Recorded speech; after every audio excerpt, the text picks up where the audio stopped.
শেখ হাসিনা তো এখন অবৈধভাবে ওইখানে আছেন, তার তো বৈধতা নাই। ভারত কোনোভাবেই চায় না যে বাংলাদেশ স্বাধীনভাবে তার নিজের পায়ে দাঁড়াক। এর আগেও আমরা বলেছি, এক এক সময় এক একটা আইন তারা করে। কিছুদিন আগেও তারা পুশিং করে, যারা 100-200 বছর বা জন্মান্তর ধরে তারা ভারতের অধিবাসী, কিন্তু শুধুমাত্র মুসলিম হওয়ার কারণে তারা বিভিন্ন জায়গা থেকে মুসলিমদেরকে বিতাড়নের জন্য আইন করেছে, চেষ্টা করেছে এবং এখনো করছে। এটা তো কোনোভাবেই জাতিসংঘের আইন বলি, আন্তর্জাতিক আইন বলি, কোন আইনকেই তারা কিন্তু মানে না।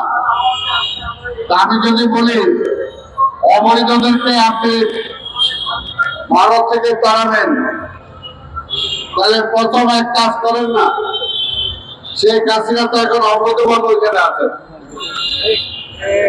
তার তো বৈধতা নাই।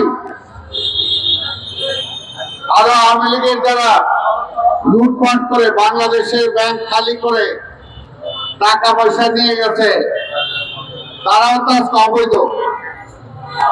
তাহলে কি টাকার কারণেই তাদেরকে পুশিং করতেছেন না? তাদেরকে পুশিং করে দেন, এই দেশে পাঠিয়ে দেন। তাই আমরা বলবো, বাংলাদেশ একটি স্বাধীন রাষ্ট্র। কখনো তো ভারতের ইন্টারনাল ব্যাপারে আমরা যেমনি হস্তক্ষেপ করি না, আপনারাও করবেন না, এটাই আমরা চাই। অতীতে বিএনপির উপর অনেক দোষ দিয়েছেন যে বিএনপি সরকার নাকি ভারতের আভ্যন্তরীণ ব্যাপারে হস্তক্ষেপ করে। আপনারা কেন এখন হস্তক্ষেপ করছেন? এবং এটা আমরা যেটা বলতে পারি, এটা আজকের বিষয় না, সব সময় ভারত কোনোভাবেই চায় না যে বাংলাদেশ স্বাধীনভাবে তার নিজের পায়ে দাঁড়াক, বাংলাদেশের অর্থনীতি মজবুত হোক, বাংলাদেশ একটি স্বাধীন রাষ্ট্র হিসাবে সারা বিশ্বের মাথা তুলে দাঁড়াক। সেটা তারা চায় না বলেই আওয়ামী লীগের মতো একটি দলকে তারা সবসময় বাংলাদেশের রাজনীতিতে ক্ষমতায় রাখতে চায়। কারণ আওয়ামী লীগ এই দেশের জন্য রাজনীতি করে না, আওয়ামী লীগ ভারতের পক্ষে রাজনীতি করে। আর সেটা তো আমরা বলার কিছু না। শেখ হাসিনা স্বয়ং এর আগে 96 সালে যখন ক্ষমতায় ছিলেন, তারপরে যখন আবার ক্ষমতা চলে গেল, তখন তিনি নিজেই বলেছেন, ভারতকে খুশি করতে পারি নাই বলেই আমাকে ক্ষমতা থেকে সরানো হয়েছে। আবার এইবার যখন তিনি ক্ষমতায় ছিলেন, তখন তিনি নিজেই বলেছেন, ভারতকে আমি যা দিয়েছি এটা আর কেউ দিতে পারবে না। তার মানে দেয়ানের সম্পর্কে আজকে একটু টানাটানি হয়েছে বলেই ভারত আজকে একটু নাখোশ। আমরা বলতে চাই, বাংলাদেশ একটি স্বাধীন দেশ, স্বাধীনভাবে চলার জন্যই আমরা পাকিস্তানের বিরুদ্ধে যুদ্ধ করে দেশ স্বাধীন করেছি। কারো দয়ায় কিন্তু দেশ স্বাধীন হয় নাই। আর ভারতের মতো বাংলাদেশের স্বাধীনতা আর ভারতের স্বাধীনতা কিন্তু এক না।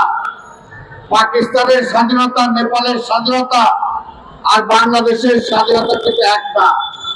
আমরা অস্ত্র হাতে তুলে নিয়ে যুদ্ধ করে দেশটাকে স্বাধীন করেছি।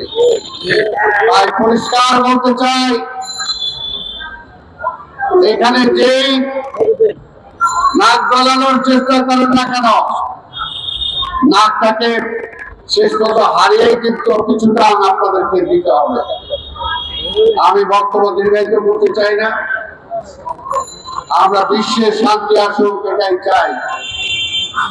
কিন্তু আজকে ইসরায়েলে যে ঘটনা ঘটেছে আমরা জানি, এই ইসরায়েল এবং ভারতের প্রতিনিধি হিসাবে আওয়ামী লীগ এই দেশের ক্ষমতায় ছিল, যে কারণে আওয়ামী লীগ ক্ষমতায় থাকাকালীন বাংলাদেশের পাসপোর্ট থেকে যে ইসরায়েলের সাথে কূটনৈতিক সম্পর্ক নিষিদ্ধ, তার সাথে কোন ভিসা বা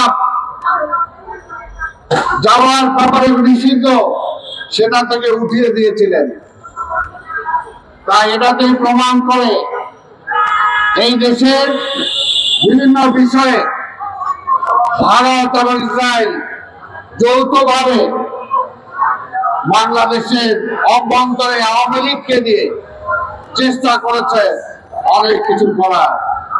তাই আজকে বলবো, বাংলাদেশের আন্দোলনকারী সকল দলগুলোকে বলবো, যারা আমরা ফাঁসিবাদের বিরুদ্ধে লড়াই করেছি, সেই দলগুলোকে বলবো আমাদের ঐক্য যাতে নষ্ট না হয়, পাশাপাশি একটি নির্বাচিত সরকারের ব্যাপারে যাতে আমাদের একটি মত আছে। কারণ নির্বাচন ছাড়া কোনো বিকল্প নাই। নির্বাচনে আমি বুঝতে পারি না যে তারা কিভাবে বলেন। হাসিনা বলতো নির্বাচন কেন দেব, ওই তারেক জিয়া এসব দেশ চালাবে এটার জন্য। এখনো এই সরকার বা সরকারকে যারা নির্বাচন পিছাইতে বলে, তারা বলে যে নির্বাচন দিলেই তো বিএনপি ক্ষমতায় চলে আসবে, এই জন্য দ্রুত নির্বাচন দেওয়া যাবে না। আসলে তারা জনগণের উপরে তাদের কোন আস্থা নাই, জনগণকে তারা বিশ্বাস করে না।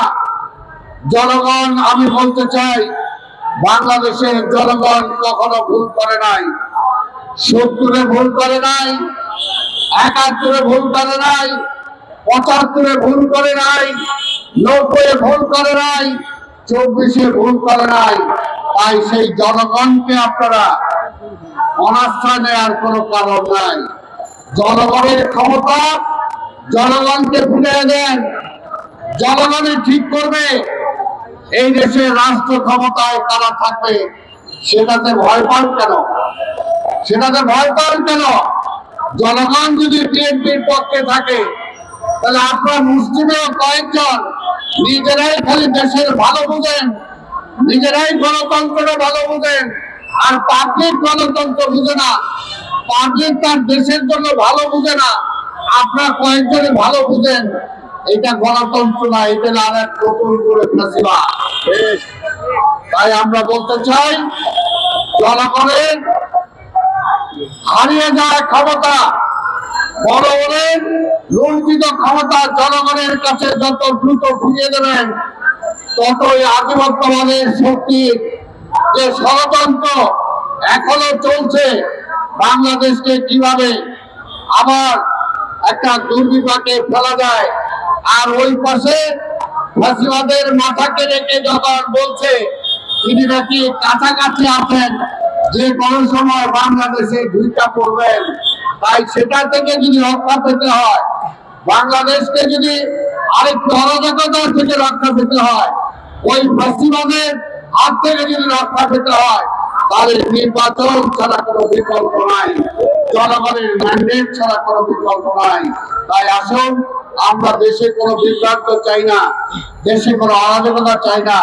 আমরা একটা নির্বাচিত সরকার চাই, একটা নির্বাচিত সরকারই দেশে এবং সারা পৃথিবীতে জনগণের পক্ষে কথা বলার যে কোনো অধিকার তাদের আছে। তাই আমরা বিশ্বাস করি যত দ্রুত সম্ভব একটি নির্বাচন আসবে, এই দেশের মানুষ নিজেরাই নির্ধারণ করবে যে এই দেশ কারা পরিচালনা করবে।